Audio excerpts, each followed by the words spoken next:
Submitting to illustration awards can feel a bit like playing the lottery, but is it actually a smart bet? As an awards judge, I've seen how the system really works, and today I'll tell you how to play it strategically. First off, let's talk about the reality of awards competitions. These aren't charities, they're businesses. You pay to submit, and whether you win or not, they make money. I'll just also add that judges work for free here. We're not making any money off of this. We are industry professionals. We donate our time. But one of the realities here is that we have hundreds and sometimes thousands of entries to get through. That means your work is getting, at best, 30 to 60 seconds of our attention before we decide its fate. It's really not a deep critique. It's more of a superficial verdict. It's still a informed and educated verdict, but it is we just don't have a lot of time to spend with your work. So what actually wins in an awards competition? Forget about effort. This is about impact. Your illustration needs to be strong at a glance. We're not looking for pretty good or, wow, they must have worked really hard at this. We're looking for exceptional. And that means the piece is well crafted. It's just very well executed. There's no weak spots. It's well composed. And that means it's instantly readable and balanced in its composition. It's creative, and that means it's fresh, it's clever, and unexpected. It's easy to understand. That means there's a clear message and there's no explanation needed for the image. There's a good concept, and that means there's strong ideas. Strong ideas always win over just pretty pictures.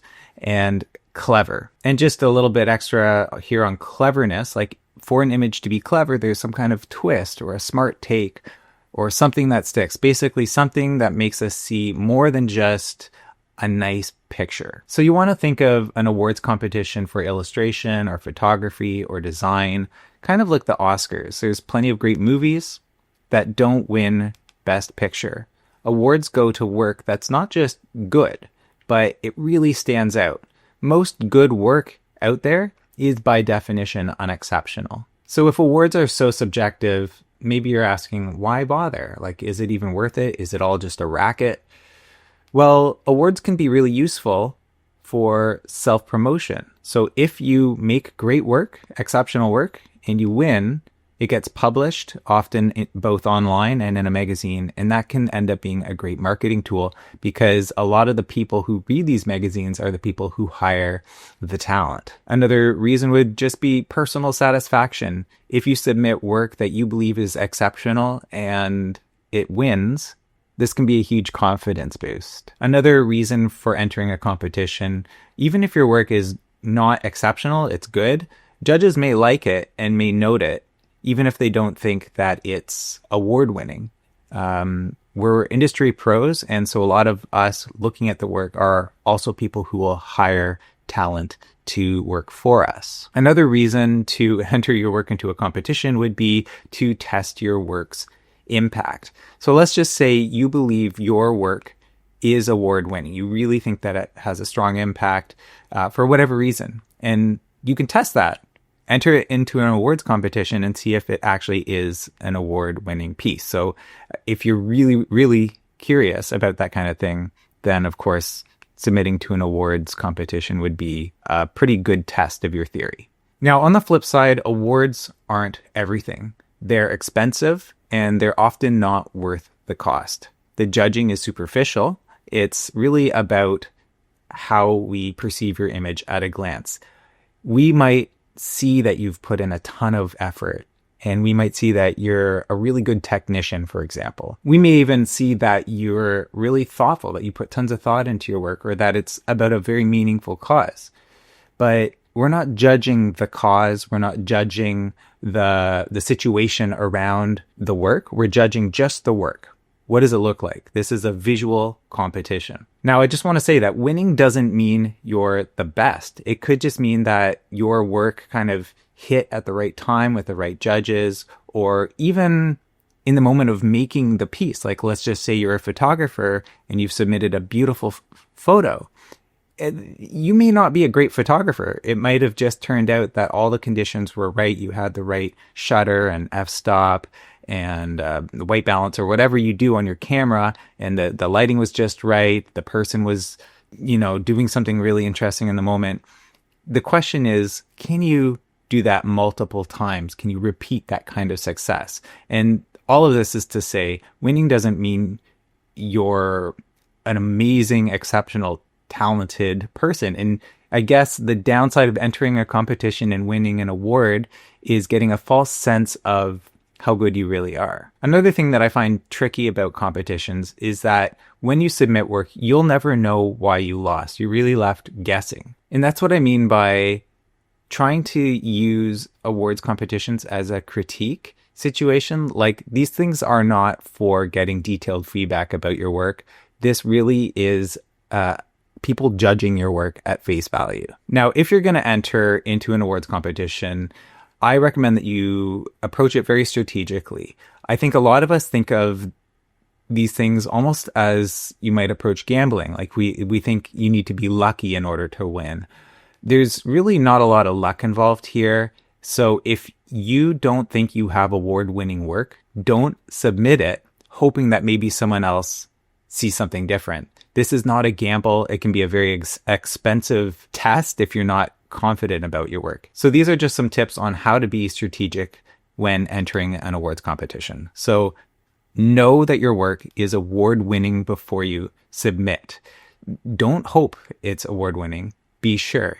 And of course, you don't know if a judge is going to give it a high rating or not. You don't know for sure if it's going to win the award, but you should be confident that your work is exceptional in some way. The risk here is that you're leaning too much on the opinions of these judges who aren't spending a lot of time with your work to make or break your confidence as an artist. And that can be a very dangerous place, especially for us artists who are very emotionally sensitive and kind of touchy about our work. Another strategy here is to choose your category carefully. Your piece really should clearly fit in the category that you're submitting it to. So just in case you've never entered an awards competition before, the way they work is that you need to choose a category for your submission.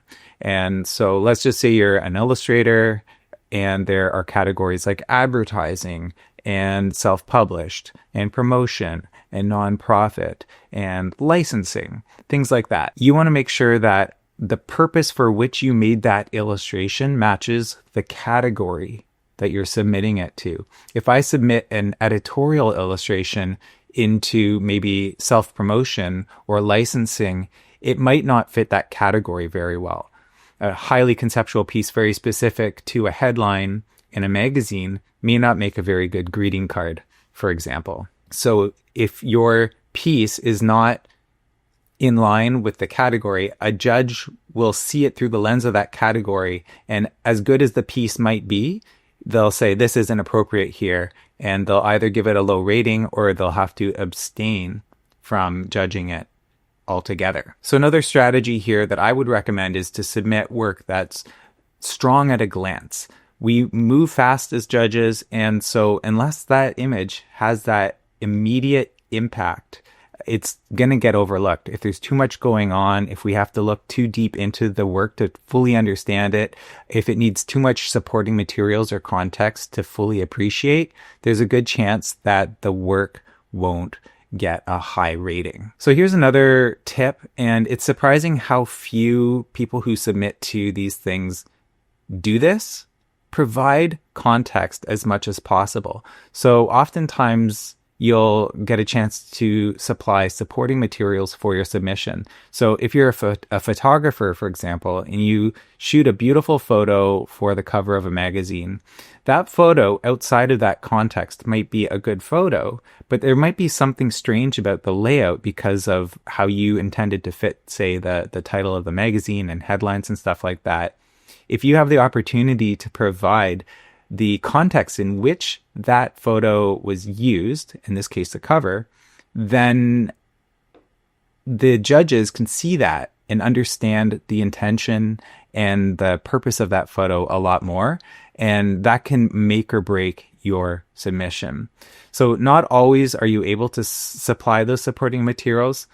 but almost always you're able to give it a title and some kind of short description. Use those to your advantage to give context to the image. Don't take these headlines or titles and descriptions lightly. Don't be flippant. Don't use this as a chance just to be super casual or silly. When titling your work, think about how that will help the judge understand something about the context or intention of the image as much as possible. The image should be self-supporting. It should stand on its own in terms of excellence.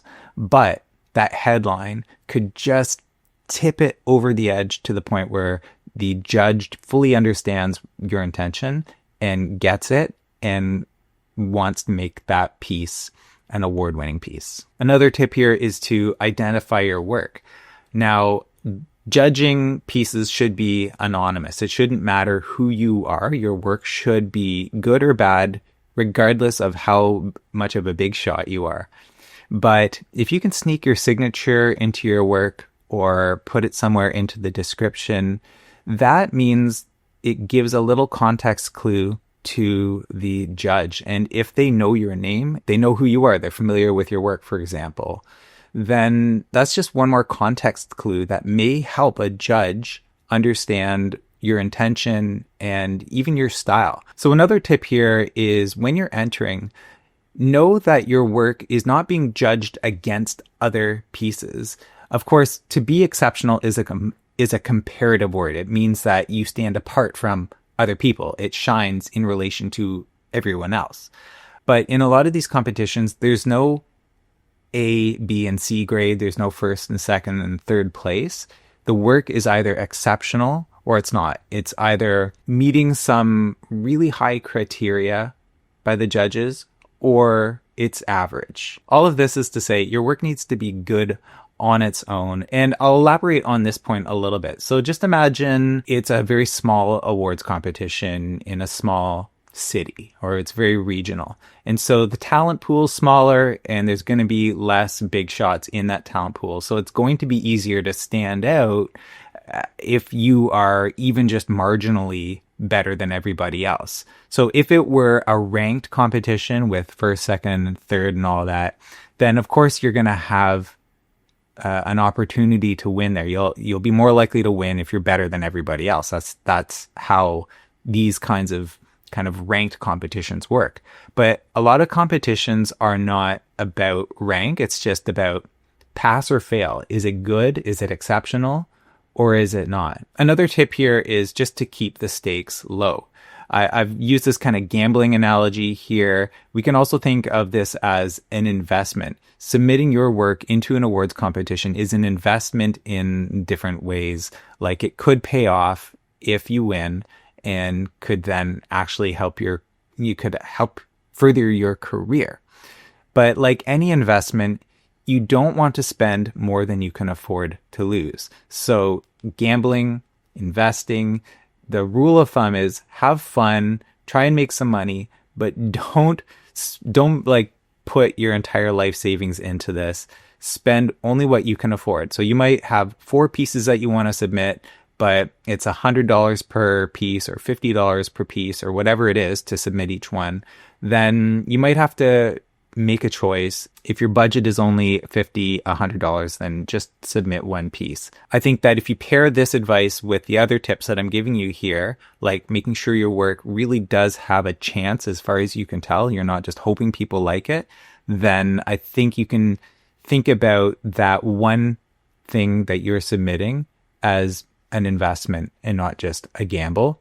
And the stakes will be lower because you're not going for broke here. Now, my final tip in terms of strategies, and this is more of an emotional strategy, is that take the win and enjoy it. Like if you win, revel in that, celebrate it, tell everybody you know. But if you lose, move on. If you lose, it doesn't mean that you're not good. It just means that your piece was not exceptional. And if you think about the nature of most commercial artists or anyone doing anything, day to day, we just need to be good. And every now and then, we can be exceptional, we can get an award, and we can enjoy that. We can know that we deserve that even. But being great and excellent and exceptional all the time is really, by definition, exceptional. So if you win, enjoy it. And if you lose, try not to be down on yourself. It doesn't mean that you're bad at what you do. And I think some of the tips that I've said earlier, especially around not seeing this as a chance for feedback or a make or break thing for your confidence. Like if you go into this with a healthy mindset, like I don't need confirmation that my work is good. That's not my goal for entering a competition. I just want to see if it's as impactful as I believe it is. I want to see if it's as exceptional. There's a difference there. Awards are great, but at the end of the day, the best awards are the money that you earn from your work and the clients who hire you. Competitions can be a fun challenge. They can be a marketing tool and sometimes even a career boost. But don't put too much weight on them in terms of your confidence or, how you view your competence as an artist. Focus on making great work. And if you do enter it, do it strategically, not as a gamble. If this video was helpful, please let me know in the comments. And if you've submitted to competitions before, I'd love to know your experience. If you're new here, my name is Mr. Tom Froese. Thank you so much for watching. Don't forget to subscribe and like and all that kind of thing. I also have a podcast called Thoughts on Illustration that's available here on YouTube and pretty much anywhere else that you can listen to podcasts. All right, thank you so much for watching. I'll see you in the next one.